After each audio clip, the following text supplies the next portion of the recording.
नमस्कार। ज्योतिष शास्त्र में श्रद्धा और विश्वास रखने वाले सभी जातकों का पारलौकिक जगत चैनल में बहुत बहुत स्वागत है। 14 जनवरी 2022 बाद दोपहर 2:30 पर ग्रहों के राजाधिराज भगवान भुवन भास्कर सूर्य देव राशि परिवर्तन करेंगे और धनु राशि से मकर राशि में गोचर करेंगे। जब सूर्य का राशि परिवर्तन धनु राशि से मकर राशि में होगा तो स्थितियां आपके लिए बहुत ही फेवरेबल होंगी, स्थितियां आपके पक्ष में होंगी। 14 जनवरी को ही मकर संक्रांति का पावन पर्व भी मनाया जाएगा। सूर्य जब तक धनु राशि में गोचर करते हैं तो उसे खरमास कहते हैं और मकर राशि में गोचर करते ही खरमास की समाप्ति हो जाएगी, सभी शुभ और मांगलिक कार्यों की शुरुआत हो जाएगी। सूर्य का गोचर जब मकर राशि में होगा तो सूर्य उत्तरायण होंगे और सूर्य के उत्तरायण होते ही सभी शुभ कार्यों की शुरुआत हो जाती है।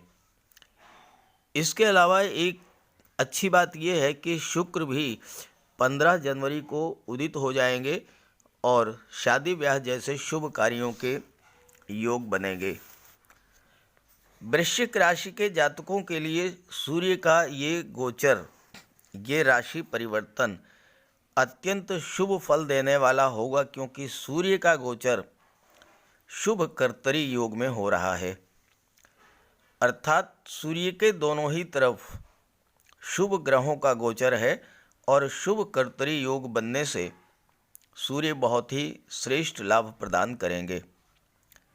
यहाँ पर शनि का भी गोचर है और बुध का भी गोचर है।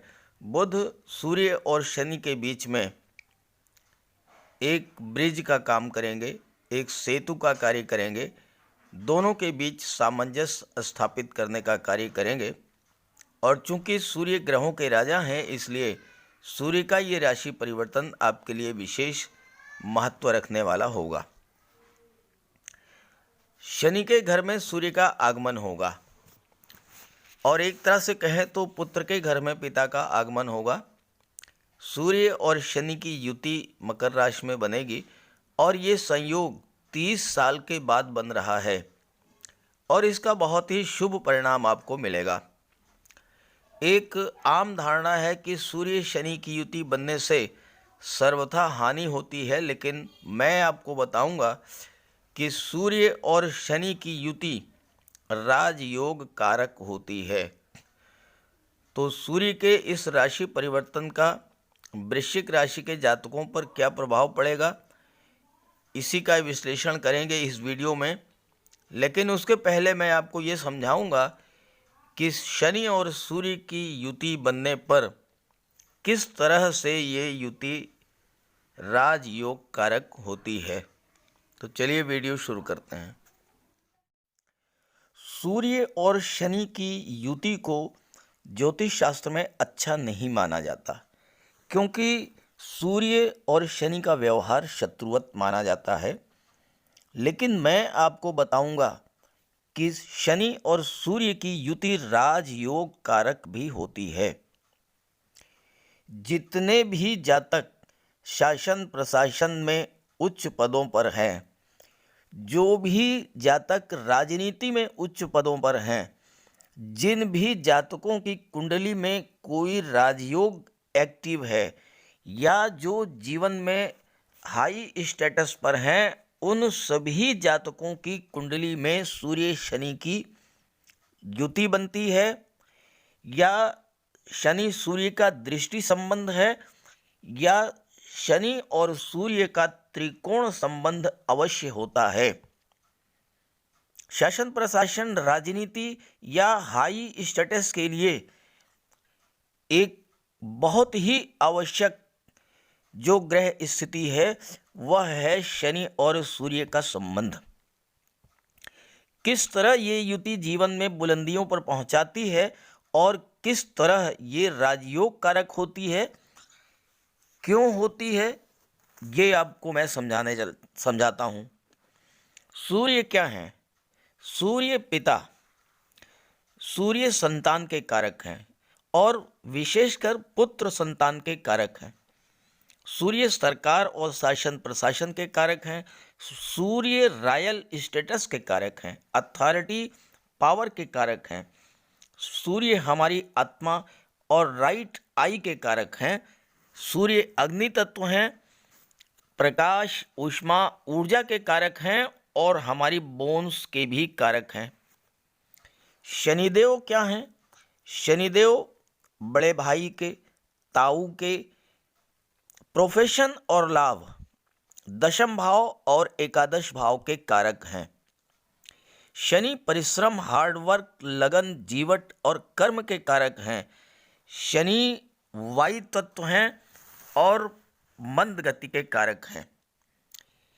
जब इनकी युति होती है, जब शनि और सूर्य का संबंध बनता है, गवर्नमेंट जॉब के चांस बढ़ जाते हैं। जब तक कर्म के कारक शनि पर सरकार, शासन और प्रशासन के कारक सूर्य का प्रभाव नहीं होता है, तब तक कोई व्यक्ति ना तो गवर्नमेंट सर्विस में जा सकता है और ना ही किसी तरह का वो गवर्नमेंट कॉन्ट्रैक्ट हासिल कर सकता है या वो गवर्नमेंट से कोई लाभ नहीं ले सकता। जो भी जातक गवर्नमेंट से, सरकार से, राजनीति से संबंध रखते हैं, उनकी कुंडली में कहीं न कहीं सूर्य और शनि का संबंध अवश्य बनता है। सूर्य राजा हैं। जब तक आपके कर्मों पर राजा का प्रभाव नहीं होगा, तब तक आप किसी भी तरह का रॉयल स्टेटस नहीं पा सकते। और यही बात पॉलिटिक्स पर भी लागू होती है। तो इस तरह का जो योग बनता है सूर्य और शनि का, वो राजयोग की स्थिति का निर्माण करता है। सूर्य पिता के कारक हैं, शनि प्रोफेशन कर्म के कारक हैं। तो पिता से मिलने वाला सहयोग, पिता का व्यापार, पिता की प्रॉपर्टी, वो सब इस कॉम्बिनेशन वालों को ही प्राप्त होता है। हालांकि ब्लड रिलेटिव्स में थोड़ा बहुत तनाव होता है, लेकिन सूर्य और शनि का जो संबंध है ये राजयोग कारक होता है और बगैर इसके शासन प्रशासन, राजनीति या रॉयल स्टेटस ये सब नहीं प्राप्त हो सकता है।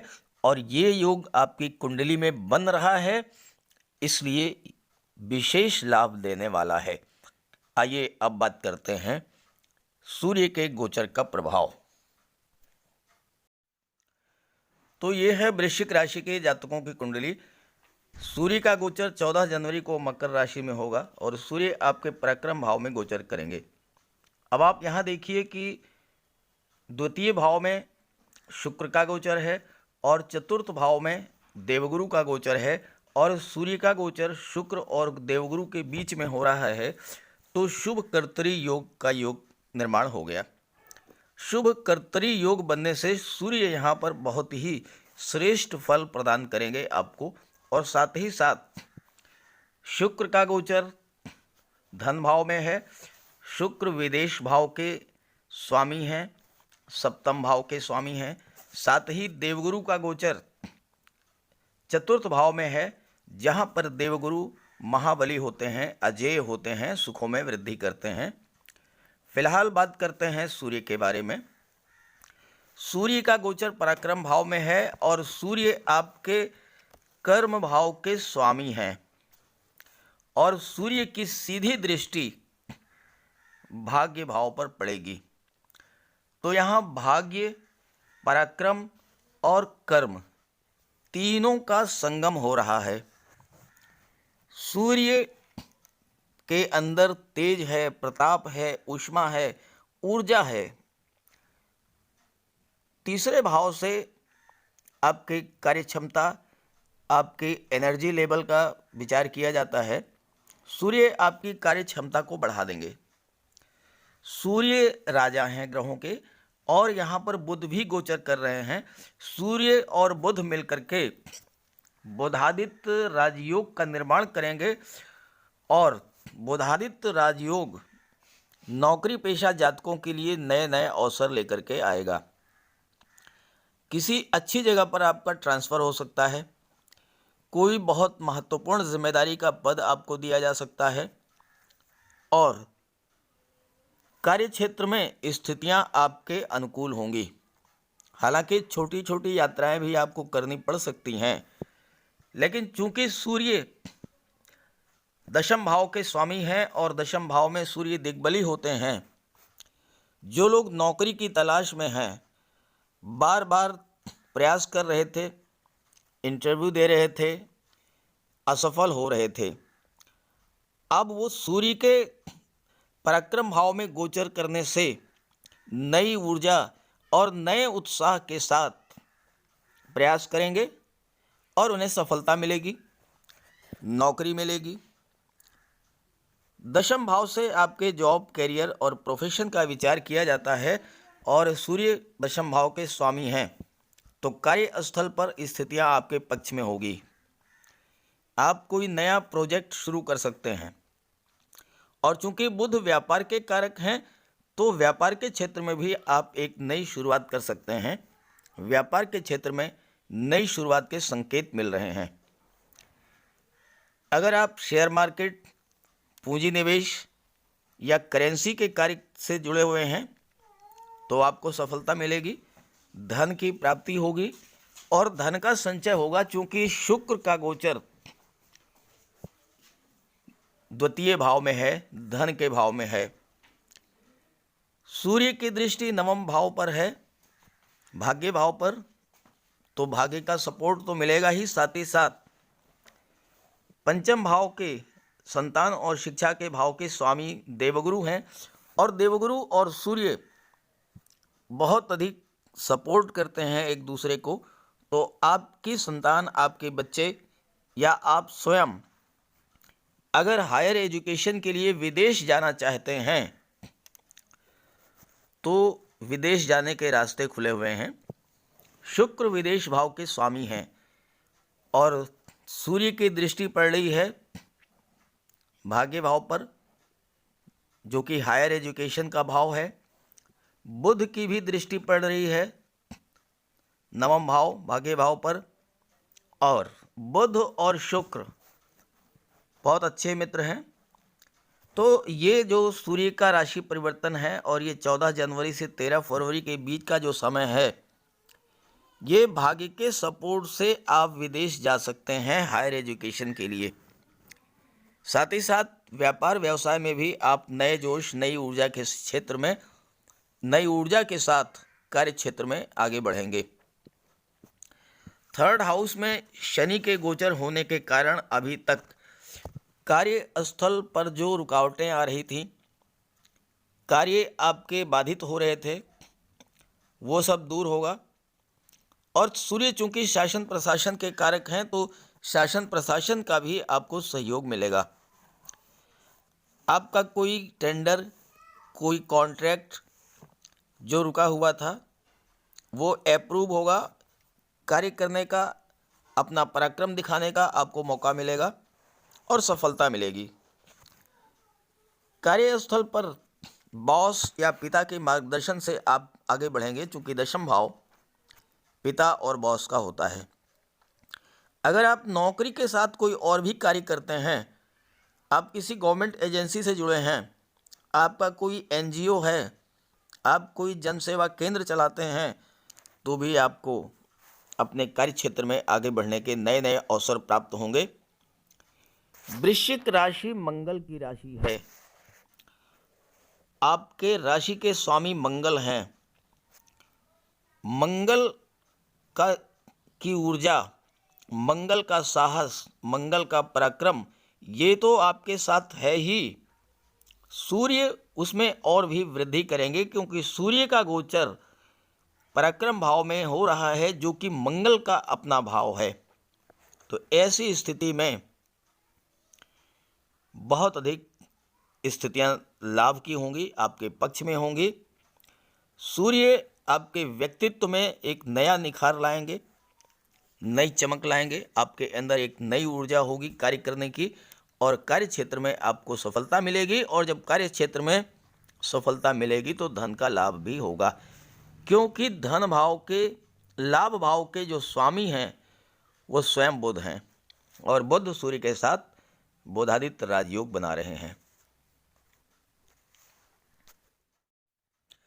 बात करें बुध की, तो बुध का गोचर भी पराक्रम भाव में है और सूर्य के साथ बुधादित्य राजयोग का निर्माण कर रहे हैं। बुध यहाँ पर अष्टम भाव के स्वामी हैं और लाभ भाव के भी स्वामी हैं और बुध की दृष्टि भाग्य भाव पर पड़ रही है। तो भाग्य के सपोर्ट से, भाग्य के सहयोग से आपको धन की प्राप्ति होगी। बुध अष्टम भाव के स्वामी हैं, अष्टम भाव के कारक शनि हैं और बुध शनि के भी मित्र हैं। तो ऐसी स्थिति में बुध आपकी जीवनी शक्ति को बढ़ाएंगे, रोगों से मुक्ति दिलाएंगे और दीर्घायु भी बनाएंगे। आप अपनी वाणी और सौम्य स्वभाव के कारण दूसरों से संबंधों में विस्तार करेंगे। बुध वाणी के कारक हैं और बुध एक सामाजिक ग्रह हैं, तो आपकी सामाजिक प्रतिष्ठा और मान सम्मान में भी वृद्धि होगी। अष्टम भाव के स्वामी होने के नाते आपकी रुचि ज्योतिष, तंत्र, मंत्र, गुप्त विद्याओं में बढ़ेगी। जो जातक रिसर्च के क्षेत्र में है उनकी बुद्धि ज्ञान में वृद्धि होगी और वो कोई नई अनूठी चीज़ का आविष्कार कर सकते हैं, विशेष करके टेक्नोलॉजी, आईटी सेक्टर और कॉमर्स के क्षेत्र में, कम्युनिकेशन के क्षेत्र में कुछ नया कर सकते हैं। अष्टम भाव आकस्मिक धन लाभ भी आपको कराएगा और ससुराल पक्ष से भी आपको धन की प्राप्ति हो सकती है। सूर्य के गोचर करते ही स्थितियां आपके पक्ष में हो जाएंगी और व्यापार के क्षेत्र में एक नई शुरुआत के संकेत बन रहे हैं। चूंकि शनि अष्टम भाव के कारक होते हैं, तो जो लोग रियल एस्टेट या प्रॉपर्टी डीलिंग के क्षेत्र में जुड़े हुए हैं या mines, mineral, petrol, diesel, gas, chemical product, medicines, scrap, automobiles, इन सब क्षेत्रों से जुड़े हुए हैं तो लाभ होगा और धन की प्राप्ति होगी। क्योंकि बुध लाभ भाव के स्वामी हैं तो आप अपने बुद्धि, अपने ज्ञान, अपने स्किल, अपने टैलेंट के बल पर कार्य क्षेत्र से धन प्राप्त करेंगे। और यहाँ पर देवगुरु की भूमिका बहुत ही महत्वपूर्ण हो जाएगी, क्योंकि देवगुरु सुख भाव में गोचर कर रहे हैं, केंद्र के भाव में गोचर कर रहे हैं। तो देवगुरु के बारे में कहा जाता है ज्योतिष शास्त्र में, किंग कुर्वन्ति सर्वग्रह यस्य केंद्रे बृहस्पति, अर्थात वो जातक जिनके कुंडली के केंद्र के भाव में देवगुरु का गोचर है, उन पर किसी भी ग्रह का कोई अशुभ प्रभाव नहीं पड़ता है। सूर्य और शनि की युति राजयोग कारक है, ये तो मैंने आपको बता ही दिया। फिर भी अगर सूर्य और शनि की युति बनने से किसी तरह का कोई अशुभ प्रभाव आपके जीवन पर पड़ने वाला होगा, उसे देवगुरु मैनेज कर लेंगे। क्योंकि देवगुरु का केंद्र में गोचर होना, चतुर्थ भाव में गोचर होना, ये आपके सुखों में वृद्धि करने वाला होता है।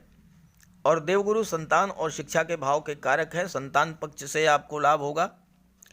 संतान के विवाह के भी प्रबल योग हैं, क्योंकि सप्तम भाव के स्वामी हैं शुक्र। शुक्र सप्तम भाव के स्वामी हैं और शुक्र और देवगुरु दोनों ही विवाह के संतान के कारक होते हैं। सुख भाव में देवगुरु गोचर कर रहे हैं, धन भाव में शुक्र गोचर कर रहे हैं और शुक्र सप्तम भाव के स्वामी हैं, देवगुरु संतान भाव के स्वामी हैं। तो हर तरह से स्थितियां आपके पक्ष में हैं। हालांकि 15 जनवरी के बाद ही विवाह के योग बनेंगे, क्योंकि 15 जनवरी को शुक्र उदित होंगे। 2 जनवरी से 15 जनवरी तक शुक्र अस्त रहेंगे और जैसे ही उदित होंगे तो सभी मांगलिक कार्य शुरू हो जाएंगे और विवाह के योग बन जाएंगे। अब आइए बात कर लेते हैं, मैंने शुरू में कहा है महाधनी योग, उसके बारे में बात कर लेते हैं। देखिए, सूर्य और बुध और शनि ये तो आपके लिए बहुत अच्छा कार्य कर ही रहे हैं। देवगुरु चतुर्थ भाव में हैं तो आपके सुखों में वृद्धि करेंगे। सबसे महत्वपूर्ण गोचर शुक्र का है, चूंकि शुक्र धन, वैभव, ऐश्वर्य और सुखों के कारक हैं और सप्तम भाव और विदेश भाव के स्वामी हैं और धन भाव में गोचर है, तो शुक्र आपको महाधनी बना देंगे। चूंकि बुध लाभ भाव के स्वामी हैं और बुध और शुक्र एक दूसरे को सपोर्ट करते हैं, एक दूसरे के प्रबल मित्र हैं, तो आपको विदेश से धन प्राप्त होगा।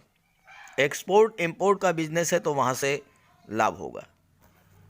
हालांकि 12वां भाव खर्चों का है तो आप खर्च करेंगे और जो आपका खर्च होगा वो ऐसी चीज़ों पर होगा जिससे आपके सुखों में वृद्धि हो। आप अपने घर में सुखों में वृद्धि करने वाले सामान लेकर के आएंगे, परचेज करेंगे। महिलाएं ज्वेलरी, आभूषण, परफ्यूम, डिज़ाइनर ड्रेसेज ये सब परचेज कर सकती हैं। आप भी घर में सुख सुविधा बढ़ाने वाले साधन हैं, एसी, एलईडी, फ्रिज, ओवन या इस तरह के और कोई भी कॉस्टली आइटम आप परचेज करेंगे और उससे आपके सुखों में, सुविधाओं में वृद्धि होगी। विदेश से आपको विशेष लाभ होगा। और चूंकि शुक्र सप्तम भाव के स्वामी हैं, आपका दाम्पत्य जीवन के स्वामी शुक्र हैं, तो दाम्पत्य जीवन आपका बहुत ही मधुर रहेगा। और अगर आपका विवाह अभी तक नहीं हुआ है तो विवाह के प्रबल योग हैं। अगर आपकी लव लाइफ है तो मैरिज लाइफ में कन्वर्ट हो जाएगी। पार्टनरशिप के लिए भी ये समय बहुत बेहतर है। खास करके आप महिलाओं के सहयोग से व्यापार व्यवसाय के क्षेत्र में आगे बढ़ेंगे। कुल मिलाकर के स्थितियाँ आपके पक्ष में हैं। शुक्र, देवगुरु, सूर्य, बुध और शनि ये सभी ग्रह आपके लिए शुभ भाव में गोचर कर रहे हैं, शुभ कर्तरी योग का निर्माण कर रहे हैं, महाधनी योग का निर्माण कर रहे हैं। तो कुल मिलाकर के सूर्य का ये गोचर बहुत ही श्रेष्ठ फल देने वाला होगा आपके लिए। इस मौके का लाभ उठाएं, ज़्यादा से ज़्यादा परिश्रम करें और ज़्यादा से ज़्यादा लाभ अर्जित करें। हाँ, इस चीज़ का ध्यान रखें कि अगर आपकी जन्म कुंडली में सूर्य कमज़ोर हैं तो सूर्य का उपाय कर लें। आदित्य हृदय स्तोत्र का पाठ करें। रविवार के दिन प्रातःकाल सूर्य को अर्घ्य दें। तांबे के लोटे में जल, अक्षत, लाल पुष्प, रोली, चंदन डाल करके सूर्य को अर्घ्य दें और एक तांबे की अंगूठी धारण करें। शनिदेव अगर आपकी कुंडली में कमज़ोर हैं तो गरीबों की मदद करें, बजरंगबली की उपासना करें, हनुमान चालीसा का पाठ करें और शनिवार के दिन पीपल के वृक्ष के नीचे एक सरसों के तेल का दीपक जला दें। सरसों का तेल एक कटोरी में लेकर के उसमें आप अपना चेहरा देखें और उसके बाद उस तेल को दान कर दें। शनिवार के दिन काले तिल, काले उड़द या काली वस्तुओं का दान करें और सबसे बड़ी बात की गरीबों की मदद करते रहें। तो ये सब कार्य करेंगे तो सूर्य, शनि, बुध ये सभी आपसे प्रसन्न रहेंगे और किसी प्रकार का कोई भी अशुभ प्रभाव आप पर नहीं पड़ेगा। तो ये वीडियो अच्छा लगे तो अपने साथियों को भी शेयर कर दीजिएगा।